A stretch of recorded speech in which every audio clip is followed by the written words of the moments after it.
Olá, bem-vindos a mais uma aula de Geografia.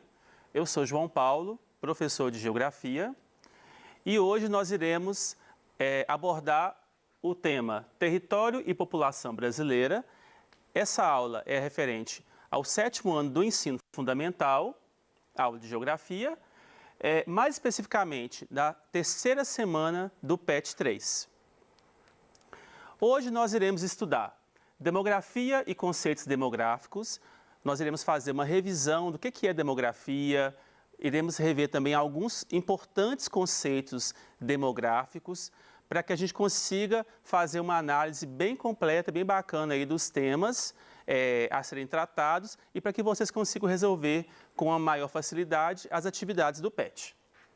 População brasileira, formação e características gerais. Então nós iremos analisar rapidamente como se formou a população brasileira, qual é a estrutura populacional brasileira, desde o período da colonização até os dias atuais, né?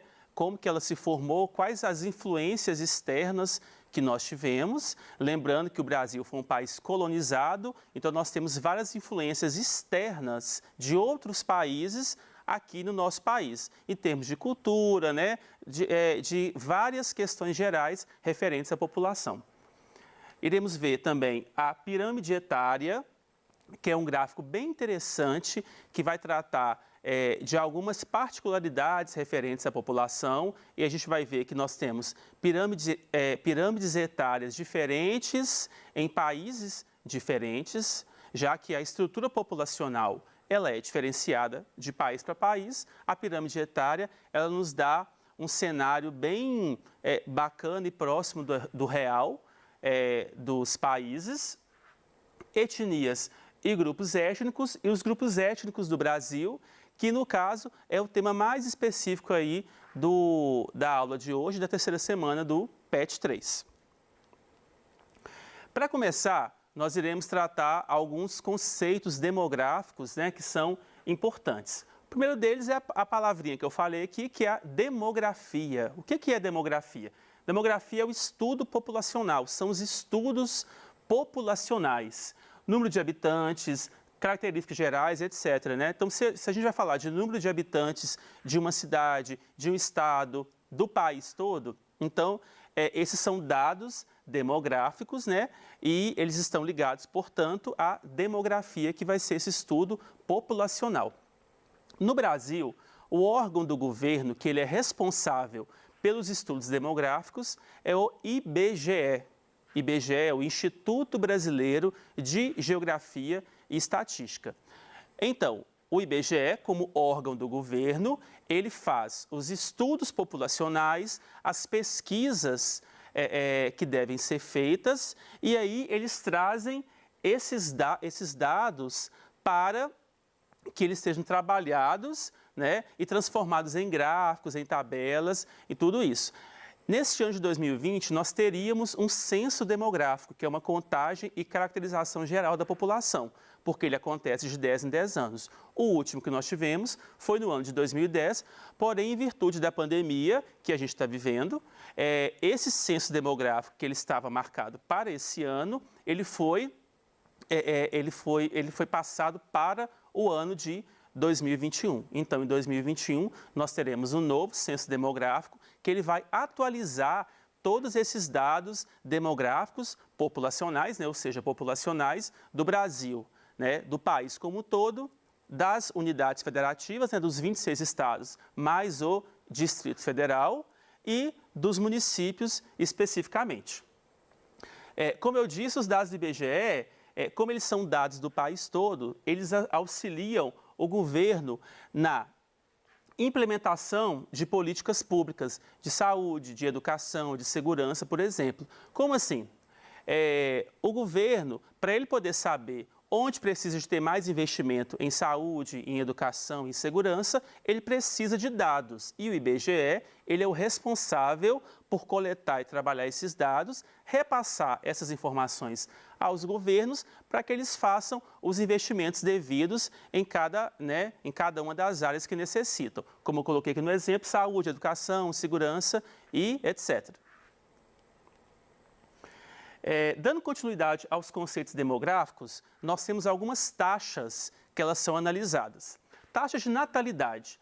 A natalidade indica o número de nascimentos por 1.000 habitantes. Então, ao longo de um ano, observa-se o quê? O número de nascimentos por 1.000 habitantes e define-se a taxa de natalidade.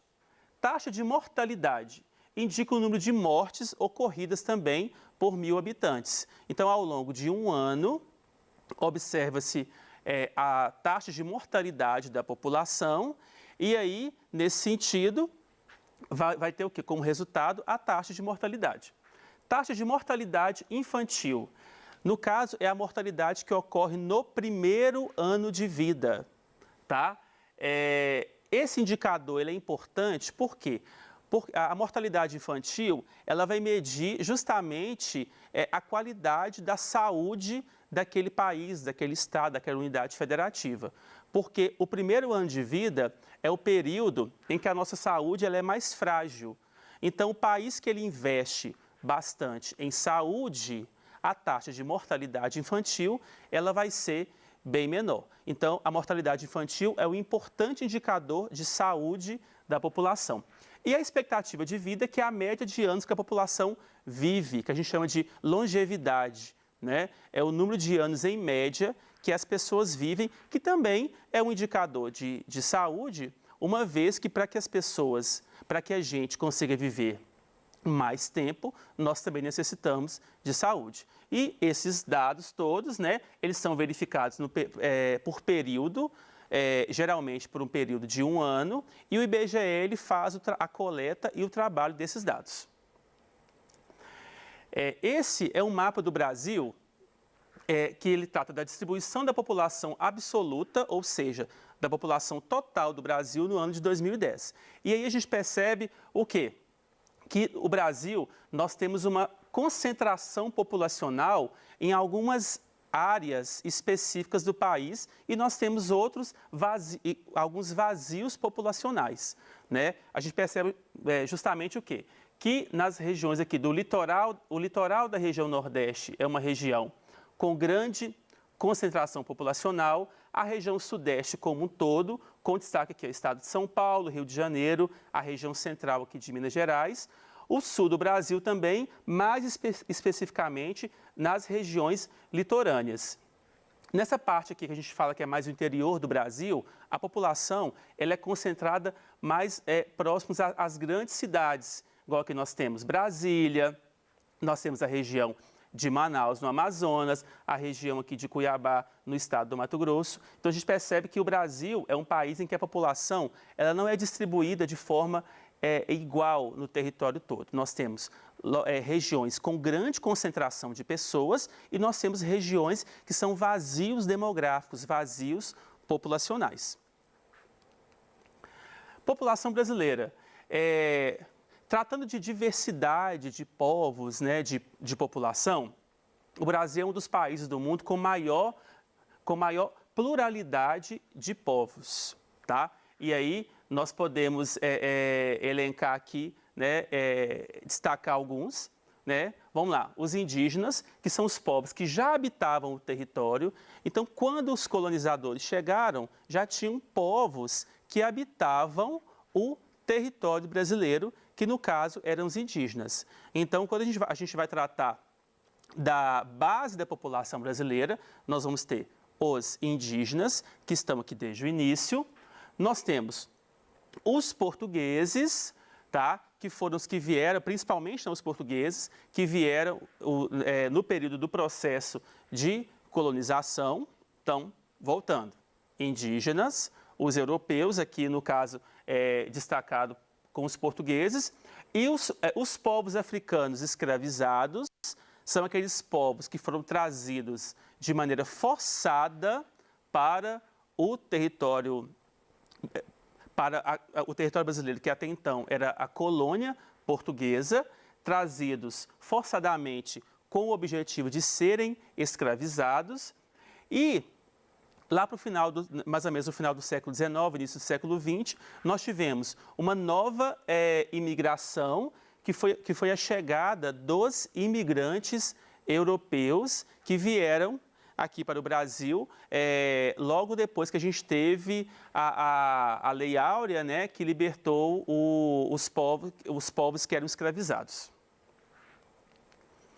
Diversidade da população brasileira. Essa imagem ela retrata bem assim, que o Brasil é um país bem diverso no que se refere a etnias, né, às características físicas das pessoas. Em algumas partes do mundo a gente tem o predomínio de tipos de estereótipos, né, de tipos específicos de pessoas, mas o Brasil é um país bastante diversificado.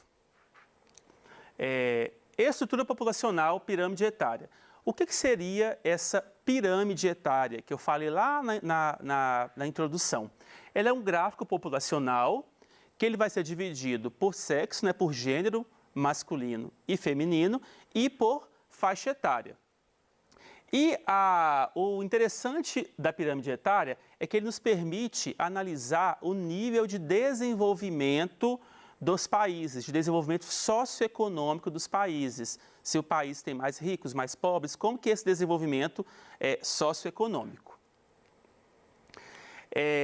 Aqui eu coloquei para a gente fazer uma análise, duas pirâmides etárias. A pirâmide do lado esquerdo é a pirâmide da Itália e a pirâmide do lado direito é a pirâmide da Etiópia. Então são pirâmides etárias que elas vão mostrar diferentes estruturas populacionais de diferentes países, né? E aí, numa próxima aula que a gente for fazer uma análise mais aprofundada, nós vamos perceber como que é esse padrão aí de pirâmide etária a partir dos diferentes tipos de países que nós vamos ter em relação ao seu nível de desenvolvimento socioeconômico. Então, são pirâmides diferentes de países completamente diferentes. Lembrando que a Itália é um país europeu, né, localizado na Europa, e a Etiópia é um país localizado no continente africano. Essa pirâmide etária é a pirâmide etária do Brasil, e aí, para a gente analisar bem aqui, a gente percebe o quê? A base da pirâmide, essa parte de baixo da pirâmide, que é a população de 0 a 4 anos, ela vai representar a natalidade, que são aqueles nascimentos que nós vimos lá atrás, né? Uns slides aqui atrás, que é a taxa de nascimentos que nós temos por grupo de 1000 pessoas. E o topo da pirâmide, ele vai representar justamente a expectativa de vida, que nós vimos também anteriormente, que é justamente o quê? O número de anos, em média, que a população ela vive. Então, por isso que nós costumamos falar na geografia que a pirâmide etária é um gráfico assim, bastante completo, porque ele traz várias informações que nos permite analisar a população de um país, de uma localidade, tanto em termos quantitativos, né, que é a quantidade, que seria a quantidade de pessoas, como também em termos qualitativos, que é do desenvolvimento socioeconômico das pessoas, né? Lembrando que, só dando um exemplo, a gente não tem tempo de aprofundar tanto, o que tem a ver esses dados com o desenvolvimento socioeconômico? Países mais desenvolvidos, eles têm uma taxa de natalidade menor. Países menos desenvolvidos vão ter uma taxa de natalidade maior. E aí, quando a gente vê uma base da pirâmide etária, né, a parte de baixo da pirâmide etária, se ela é maior, ela representa um país que é menos desenvolvido. Se ela é menor, ela representa um país, portanto, que ele é mais desenvolvido. Etnias e grupos étnicos. Etnia é um grupo coletivo de pessoas com traços culturais próprios, né? Costumes, língua, traços físicos, etc. Então, a etnia é um grupo, né, de pessoas que vão ter traços específicos, né, e uma cultura própria também específica. Um grupo étnico, ele pode ser considerado um povo. Então, nós costumamos chamar os grupos étnicos também de povo. E a população de um país, ela pode ser formada por um ou mais povos, né? Por exemplo, a população brasileira, né, que tem por volta de 209 milhões de habitantes, ela é formada por povos distintos, por grupos étnicos diferentes, distintos. Quanto maior for a variedade de grupos étnicos em uma população, maior vai ser a diversidade cultural, já que a etnia ela tem costumes próprios específicos, quanto maior a quantidade de etnias em um país, mais diversificada vai ser a cultura daquele país. Grupos étnicos do Brasil. Originalmente, a população brasileira ela é formada por 3 principais povos. Os indígenas, que nós vimos, os europeus e os povos africanos. Então, a base populacional brasileira vão ser esses 3 povos que, desde o início da colonização, né, ao longo do processo de colonização, eles foram presentes aí na formação da população brasileira. Esse quadro, que inclusive está lá no PET de vocês, ele vai mostrar os grupos étnicos na população total do Brasil, observados em 1950, em 1980 e em 2010. E aí a gente percebe que existe o quê? Existe uma variação desses povos ao longo do tempo, né? Principalmente, né, dos brancos, do percentual de brancos da população, que lá em 1950 ele era de aproximadamente 60% da população e aqui, já em 2010, ele está em torno ali de quase 50% da população, né? E aí nós temos uma variação dos demais também, negros, pardos, amarelos ou indígenas, os não declarados e o total da população. Lembrando uma coisa importante, essa classificação étnica da população, quando o IBGE ele faz, é da seguinte forma, ele consiste numa autodeclaração. A pessoa vai se declarar, o indivíduo ele vai dizer se ele se considera branco, pardo, preto, amarelo, indígena, né? É uma autodeclaração que ela vai ocorrer aí. Essa imagem também retrata bastante a diversidade populacional brasileira a partir dessa base que são esses grupos étnicos que a gente abordou aí anteriormente. A gente percebeu ali no quadro que houve uma mudança, né? Houve uma grande mudança desse cenário aí de 1950 até o ano de 2010, que é quando foi feita essa última pesquisa, e essa grande mudança nos dados está relacionada com o fato de haver grande preconceito racial no país, que é uma coisa que, por mais que seja estranho, né, a gente fala assim, ao mesmo tempo que o Brasil ele é um país que é tão diversificado em termos de povos, de etnias, ainda assim, infelizmente, nós temos muito preconceito racial no nosso país e acaba que esse preconceito ele vai interferindo também nesses dados, tá? E nós percebemos também uma coisa interessante, que as ações afirmativas e as políticas públicas comprovam o aumento da autodeclaração do número de pardos, né? Então, hoje existe uma grande quantidade, uma grande parcela da população se declara pardo por ter uma identidade, né, com essa etnia, digamos assim, com essas características físicas. Na aula de hoje, né, finalizando aqui, nós trabalhamos os conceitos demográficos, que foi uma parte importante, que a gente fez uma revisão breve, mas muito importante, do que é a demografia, do que são esses conceitos demográficos, de qual que é a importância desses conceitos demográficos, dos estudos demográficos, para que a gente tenha uma compreensão melhor aí do cenário do país. Analisamos a formação da população brasileira e as suas características, a partir do momento que a gente consegue verificar, né, onde que as pessoas estão, onde a população se concentra, qual que é a base dessa população.